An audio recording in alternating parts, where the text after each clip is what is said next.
multiply pesa yako times 5,000. Kila draw, shinda bonus prize chungu nzima ndani ya Daka. It's easy. Cheza Daka Babili na 20 bob to 2,000. Pay bill 440-440. Account KTN. Win cash direct to your phone every 20 minutes. Cheza Daka.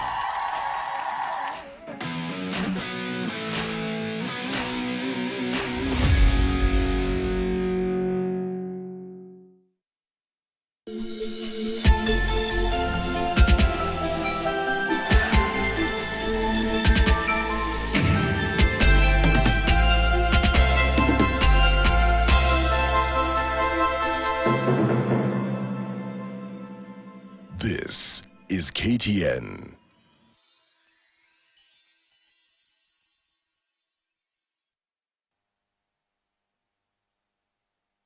Kuwa mkono ambao unalima ardhi, mlango wa kulima, kuwa mshindi, kuwa na uhakika sasa, kulea mustakabali wa baadaye.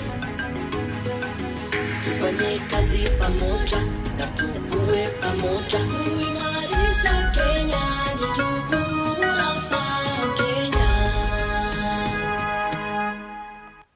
Welcome to the Farm Kenya show. It's a beautiful afternoon, and guess what we're discussing today? Yes, one of my favorite dishes, mushrooms.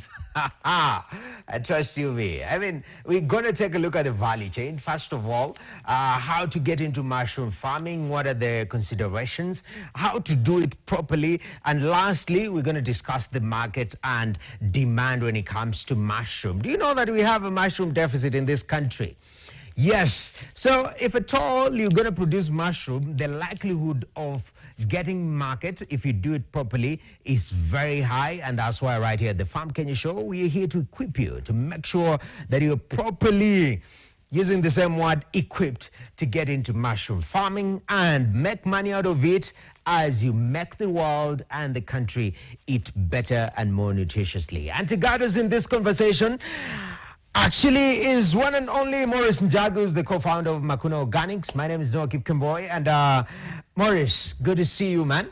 Thank you so much. You look very composed, very mushroom-like, yeah? You look like somebody who takes mushroom for breakfast. Yes, actually, I do a Yeah. lot. Yeah. I mean, mushroom is one of those, you know, I grew up in the village. So for us, mushroom was a phenomenon because you'll get them at the anthill, then you go uproot them, those traditional ones, then it's chopped well, and when it's karangwad with ugali, my friend, that will be perfect. Actually, it was sort of a substitute for meat or beef, you know, in our conversation. But mushrooms, I mean, is it something that was introduced because it grows naturally? Is it part of traditional African dishes? Is it because it's not a mainstay in our meals as would love it to be? How's Kenyans' interactions with mushrooms, man? I would say traditionally, mushrooms, the western part of Kenya is quite common, even back in the day. But for most, like central part of Kenya, mushroom wasn't or isn't part of what we would call a stable dish. It's something new, something that most people have started getting into. And you find that even back home, when I started mushroom farming, you'd cook mushroom and someone would be, I wouldn't taste mushroom, and they're like, okay, why? And they're like, what I'm used to is the one at the farm with worms, with insects, and I've not detached that image from what you're growing. But you find that that perception over time has changed, and now people are even willing to try. That's kind of interesting. Yeah. So mushroom has the same vibe as omena. You know, some people are so conflicted about omena. It's like, I won't test those things.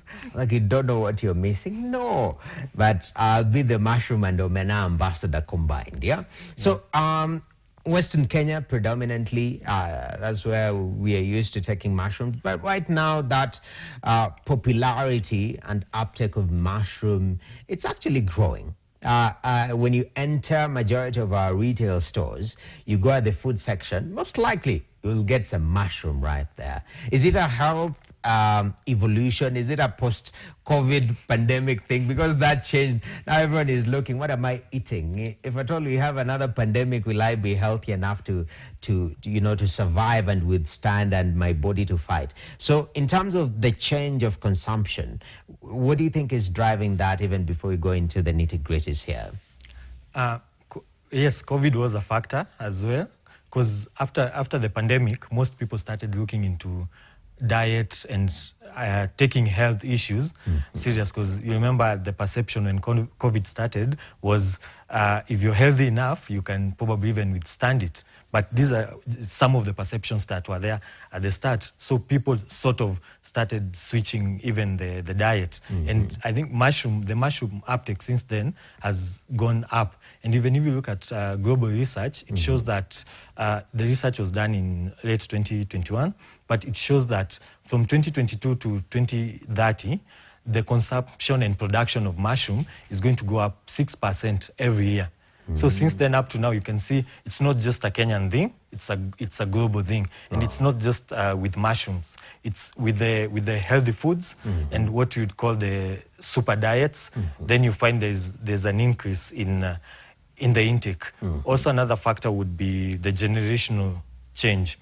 If you look at the average age of Kenya right now, it's heading toward the young people. Young people are more willing to experiment, they are more conscious of what they eat, and that has also played a part in the increase in mushroom demand. Wow, that's amazing. Young people are taking mushrooms. Also, some are taking shrooms. Very dangerous. Yeah. The duality. I don't know whether they're the same family. No, it's different, but interesting enough, there's research going on the benefits. You know, with everything, there's the downside, of course, if you misuse and overuse, and then there's the research that shows that there's actual evidence that it's good for mental health. So people with mental issues, they actually get a dosage or a prescription, and there's documentation of improvement. But then it's still, in Africa, it's still something that's not legalized. So we don't do to that, but we follow what's going on in Europe and the US. Yeah. For research. Wow, that's very, very interesting. I enjoy mushroom soup. There's a place in Tao, they cut it nicely, the mushrooms, then they add with beef, and they make soup from it. One of the best soups, trust you me. And now somebody say, I want to plant mushrooms, because it's no longer as, the traditional way, our way, where we'll go into the forest. Imagine I used to go into the forest. I know I don't look like it, I go into the forest and I remove the mushroom and take it home and it's prepared. Now, with the value chains being there because of demand, you plant mushrooms, and there's a whole roster of process to do. That's why we have all this. These are just representatives of the we wouldn't carry the farm up here. So, Morris, if we may just stand. Okay. Now we have a lot. We have some mud here. This is soil, by the way. We have loose soil-like stuff here, and we have anointed soil here. It looks like soil, but it looks also like straws. You're gonna help us, and it looks whitish a little bit. So it's giving something totally different. Sorry, I've held it with my no, open it's arms. fine. So let me put up this. When you put a white glove, it reminds you of Michael Jackson. Yeah, but that's not our discussion today. So, so you want to get into mushroom farming? Yeah. I mean, where do you begin? Do you start first of all with looking at the location of where you are? Because I know with irrigation these days, wherever you are, as long as you have water, you can do whatever you want. Is that a consideration? What are you putting as foundations as you get into mushroom farming? Well, the first thing is, of course, land. Location is very important because, as you know, mushroom is a crop that is grown indoors and likes cool conditions, the climate. So you find that if you're sourcing for location and you go to a very hot place like the coast, you'll struggle a lot because even with the machines that you have to put up, the ACs are going to cost you a lot to do it. So location is the first thing. Also, if you're near residential areas, making the compost might create chaos, and you might have issues with the city council or the development people from that area because of the smell that the compost produces. It produces a lot of ammonia, and that will bring issues with your neighbors. So location is very important. Okay. But the beauty with mushroom is that you don't need that much space to do it. Because once you have your house, everything that you do outside is going to come into the house, and then you control the climate inside the grow house. So the land is the first thing you're looking at. And then there's materials, of course, funding, and then there's the skill to know how to build the houses, what sort of a house to build, how do you design the interior of the house. All these are considerations that you have to look into before you start growing mushrooms. All right. And then you've mentioned funding, and somebody is like, I only have 10,000 bob. How can I go into this? We'll look at that later on. But you've already set your location. The environment is proper, is very cool. I know you grow this in dark houses, cool environment, clearly, but the growing process, I'd like you to take us through, because I can see some soil here. What is this? This is spent compost. So once you've harvested your mushrooms, you're done. This is the final compost that you get. It's a very good organic manure. Now I see. Yes. All right, so beginning. Yes. First of all, everything starts with a seed. Yes. This is mushroom seed. Yes, so this is, it's called the spawn. Okay.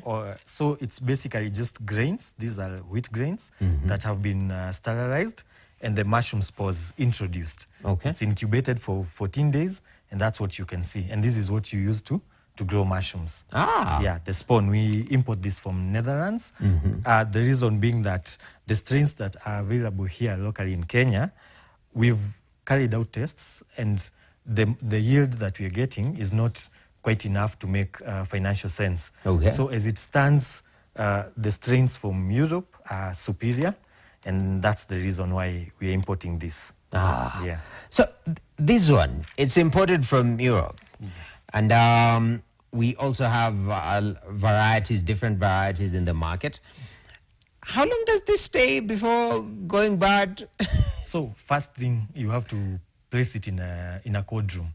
So like this, I just got it out of the cold room. Okay. And it's viable from moment of purchase from the company. It has an expiry date of 6 months. Okay. So after that, then you can't guarantee yield because it's lost the viability. Okay. So it's best to use it within that 6-month period. So you need a cold room chain to be able to do this? Yes, you need that, but for a small scale farmer, you really don't need it, because you have farmers who have the cold chain or the cold truck, be it a cold room, and they can store it for you. And then you can pick it either the previous day or the morning when you need to use it. Okay. So for a small scale farmer, you don't need a cold room, but you need to know where your spawn is coming from and how it's being stored, because that could bring problems in your crop, whereby you have crop failure, so you're getting poor yields, and you don't know where the issue is, and it could probably be the spawn.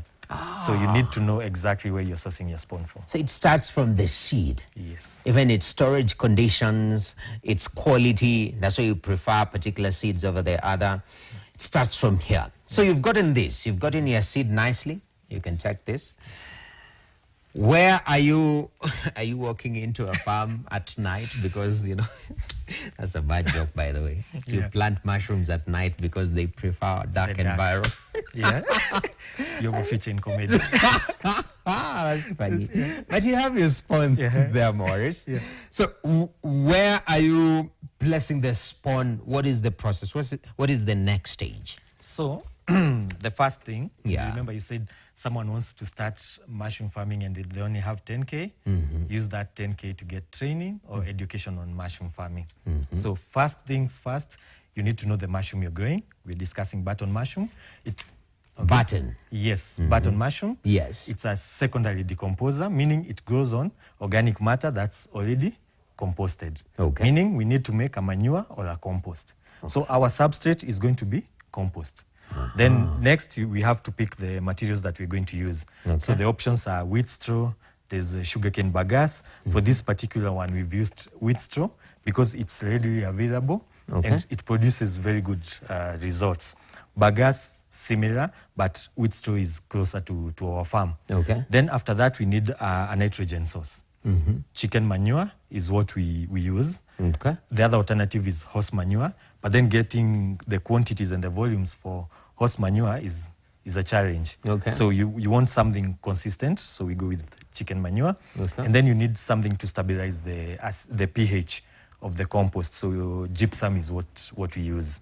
That stabilizes it to around 7 to 7.8 pH, and also the structure. It controls the moisture in your compost so that it's not too high that it kills your mycelium. So once you have your materials, then now you have to decide, are you going to use the short method, which is a bit expensive to set up but very effective, or are you going to use the long method of composting? That is after you've gotten your materials. Then the first thing, of course, is to add water to your wheat straw. Make sure it's absorbed as much water as it can. And then after that, mix your chicken manure and then now start the process. It's going to start rising in temperature, and then you should turn it every other day. If you're using the short method, then you have a bunker and a tunnel, and you can just, in the bunker, you can just blow air into the compost using a blower, and that will heat it up to temperatures above 68. It will get to around 75 degrees during the first few days, and then you have to turn it on the fourth day just to make sure that the whole matter is homogeneous. You don't have the bottom part getting too much air. It's not as hot as the hot part. So just to get it uniform and to aerate it, that's why you turn it. So you have to add all the materials at different stages before it gets to the tunnel. That is if you're using the short method. If you're using the long method, then you can just turn it every other day for about 30 days. Then at the end of the 30th day, you're going to have a compost that's ready. But the issue is that with the 30 days is that you're not going to get an organic compost because you're going to use pesticides and fungicides to treat it. The only option would be to steam it at the 30th day. Then if you steam it, you can kill all the insects or the bad bacteria, and then you can be fully organic. Yes. So at the end of 30 days, choosing organic or inorganic, because again, that is determined by the market mostly. People are very particular what they're eating these days, and if they want organic mushroom, it is organic mushroom. So you've gotten your substrate very well, decomposed properly, nitrogen sourced properly, air blown into it. So here's where you take your spawn and apply it. Yes. So after your compost is ready, it's advisable because of the amount of capital that you've put in, it's advisable to take it for a lab test. So once we've finished the compost, we take a sample, we take it to the lab. It takes about 2 days to get results back. If we're happy with the results, then now we introduce, we put it in bags, or if you're going to grow it in beds, we put the compost in beds and we introduce our spawn. So essentially, the lab test is to make sure that the various metrics of what it should have, they are up to par. Yes. One, just to give an example, the moisture content, the pH, and ammonia, and nitrogen levels. Nitrogen levels will guide you. If it's too low, next time when you're making, you can adjust accordingly. But something like moisture, you need to get it right, because if it's too high, then you're going to introduce the spawn and it's just going to die. So that's very important. And the ammonia as well. If ammonia is too high, it also kills the mycelium. So these are things that you need to know before you introduce your spawn to avoid the risk of total failure. All right. Yes. Makes sense. Yes. Now, once you've bagged your compost, you can bag it in 5 kilo bags or 10 kilo bags.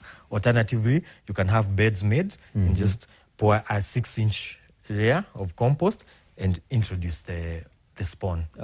Once you introduce the spawn, you leave it covered, and in 2 weeks' time, the mycelium, which is now the equivalent of roots for a tree or a plant, now starts spreading. So what you can see here, this is colonized. It's called colonizing. Okay. So what you can see, the white stuff that you can see is the mushroom mycelium. Yes. So this compost is fully colonized. So it's ready now for a casing layer. Oh. The casing layer is Even this. before we go to the casing layer, I have a case here. All right. That we need to solve. Yeah. I just had to use that word. So this is fully colonized. Yes. In terms of the spawn and the application ratio, Yes. is there a recommended amount? Because they look very tiny. Yes. How do you allocate per how many square feet? What are the metrics when you're applying your spawn? So the spawn rate that we use is between 0.5% to 0.75%. You can go all the way to 1%, but then the spawn becomes too expensive and starts eating into your profit. So it's recommended to use between 0.5% to 0.75. So if, for example, you have a 5 kilo bag, that would mean 25 grams of spawn. Yeah, so you can use the percentage and the weight of your bag to calculate. Okay. If you're using the bed system, then you can look at 1 square meter, how much compost is going into that. It's anywhere between 85 to around 95 kilos of compost. Then you can just do the 0.5% if you want to have minimum, 0.75 you want to have on the higher end, and that will give you. And then once you put the spawn, you mix it in properly, just to make sure it's not, you're not surface spawning, just putting it on the surface and leaving it there. Make sure it's well mixed into the compost. Definitely. Yes. So once the compost is well mixed and well colonized, yeah? Yes. You know, we are Pan-Africanists. Hear anything colonialism, you're like, no, I'm not doing mushroom farming. Anyway. No, it's well colonized. You talked about the next stage being casing. Yes. What do you mean by that? So casing is a layer of soil that you put on top. It serves 3 purposes. 1, it's the one that's going to hold our mushrooms when they're growing.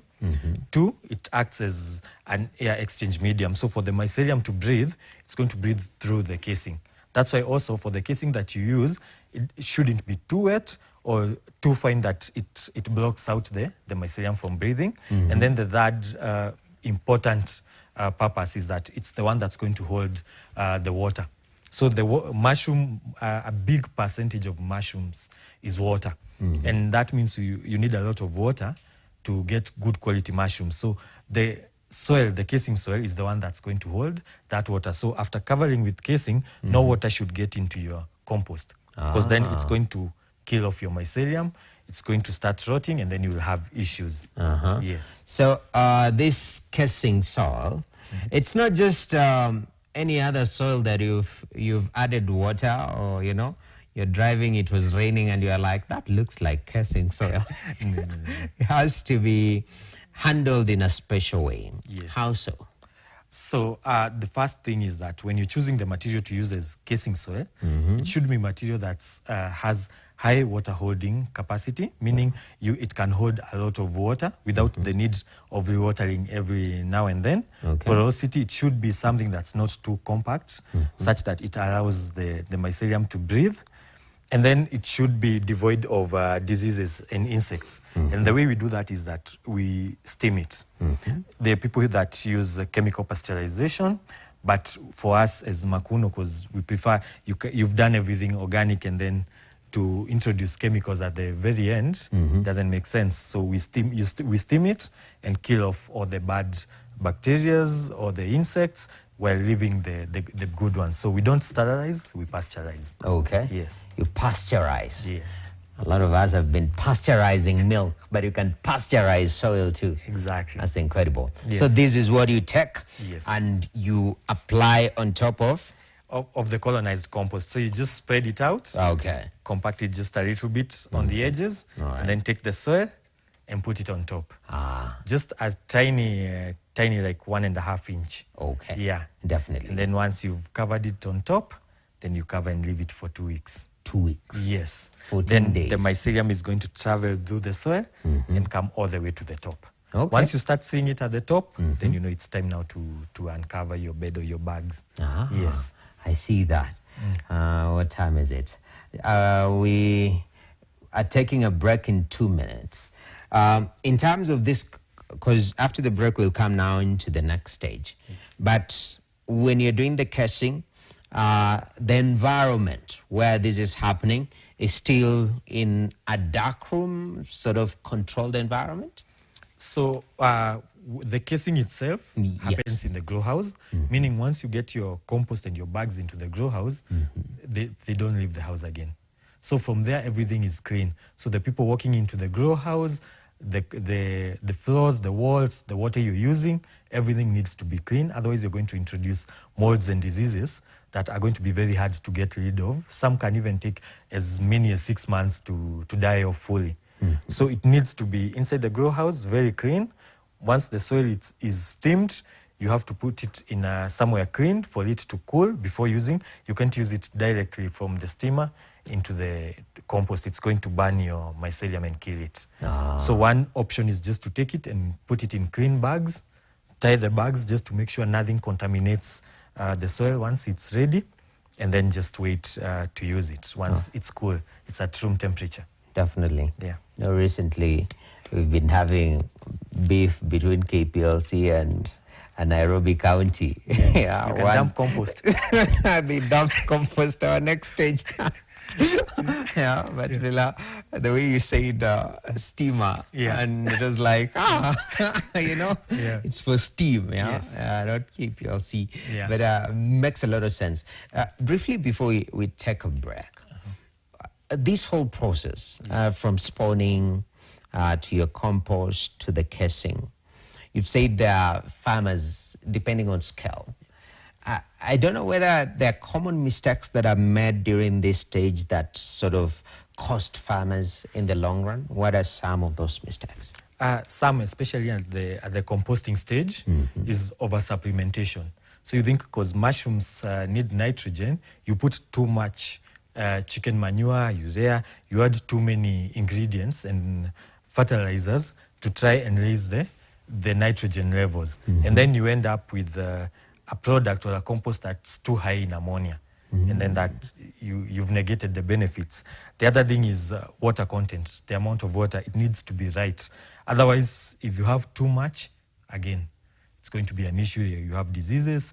The mushroom spawn might not even grow at all if it's too high. So getting the materials right, you need to work out your formula based on the wheat straw that you're getting and the chicken manure. Take it, calculate, and if you don't have the skill on how to calculate, you can take it to a lab or have someone calculate how much you need of each material to be able to get quality compost. So that is one thing.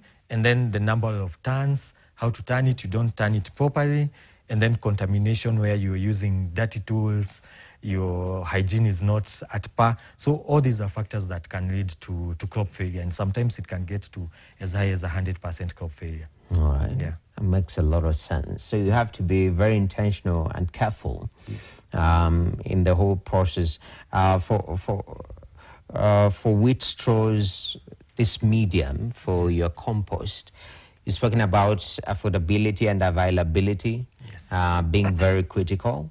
In regards to sourcing, especially for small-scale farmers, because majority of farmers in Kenya are very small-scale. Yeah, I know you guys are doing massive works, you know, large scale and whatnot. But for small scale farmers, what will you advise in terms of sourcing these materials so that also the costing elements are properly taken care of? Briefly, in less than 20 seconds. So partnering, working together. Small scale farmers, if they join hands, 2 or 3 farmers, they can source a truck of wheat straw to their farm for the same cost that I would also incur to get that same truck to my farm. All right. Yeah. Thank you very much. Partnering. That is Morris from Makuna Organics, and we're discussing matters to do with mushrooms. How you can get into it. So far, we are in the middle of the process of planting your mushrooms. Remember, this is the Farm Kenya show. We take a short break. When we come back, we continue with this journey till the plate, because here it's all about farm to plate. Stay tuned. mkono ambao unalima ardhi, mlango wa kulima kuwa mshindi.